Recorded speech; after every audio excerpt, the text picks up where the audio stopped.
atasanmu sanggup memberi gaji sehingga begitu enteng kau tinggalkan sholatmu? Apa yang dijanjikan istrimu sehingga begitu enteng kau berikan yang haram? Hanya rayuan sesaat, padahal dia pun akan meninggalkanmu sebelum masa tua tiba. Apa yang dijanjikan anak-anakmu?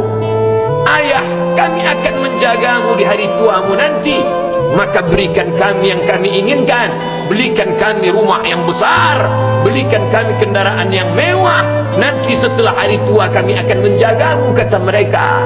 Tapi setelah kita tua, dosa-dosa begitu banyak terkumpul, mereka pun meninggalkan kita di panti jompo yang penuh dengan kesunyian, hening, sepi.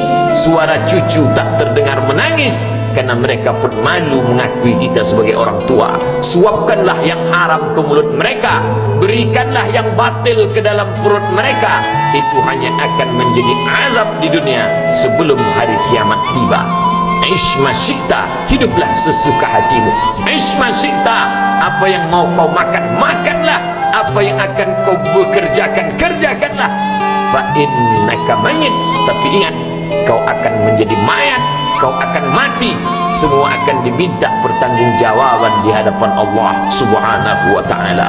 Hari ini orang boleh tertawa, hari ini orang boleh merasa dunia dia yang punya, tapi sampai masanya yang hijau akan berubah menguning, yang kuning akan mati, yang mati akan menjadi debu, yang debu ditiup angin hampa tak bermakna. Lalu apa yang akan dibawa menghadap Allah Subhanahu wa ta'ala?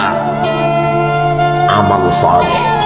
Kalau pernahlah mulut itu membaca sepotong dua potong ayat sebelum berangkat bekerja, kalau sempatlah masuk ke kamar mandi mengambil air wudhu, solat sunat duha sebelum berangkat bekerja, kalau sempatlah ketika duduk dalam suasana santai membuka iPad lalu dibuka Quran digital sambil melihat beberapa ayat merenungkan maknanya, mengingat mati, kalau sempatlah mulut mengucapkan subhanallah wa bihamdihi subhanallahil azim, kalau sempatlah anak istri dibawa ke masjid iktikaf mendengarkan pengajian, kalau sempatlah beberapa persen dari pendapatan itu dilimpahkan ke rumah anak yatim panti jompo masjid, kalau sempatlah beberapa meter tanah dibeli untuk pembebasan mendirikan rumah Allah, kalau sempat memberikan beberapa karpet untuk rumah yang selalu ditinggalkan, kalau sempatlah membelikan beberapa kilo beras untuk yatim piatu dan panti jompo,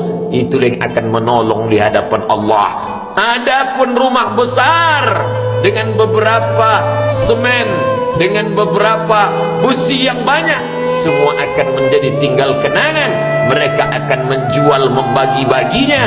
Tanah yang dulu harganya semeter 100.000 sekarang sudah menjadi 5 juta. Mereka akan bagi-bagi itu semua kepada ahli waris. Lalu kita hanya membawa 3 helai kain tipis yang tidak berjahit, dan itu semua menjadi milik orang. Kalau dulu mereka kita didik dengan pendidikan yang baik, di tengah malam mereka bangun menetes air matanya, lalu dia berdoa, Rabbighfirli wa liwalidayya warhamhuma kama rabbayani shaghira, seperti tetesan embun di tengah gurun Sahara yang panas.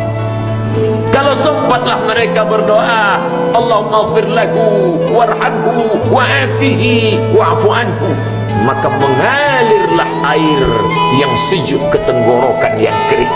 Kalau sempatlah mereka membeli makanan, diundangnya anak yatim, diusapnya kepala, ya Allah, terimalah sedekahku ini untuk almarhum ayahku, almarhumah bundaku. Aku tak dapat membalas budi baik mereka, ya Allah, mereka sudah mendahului aku.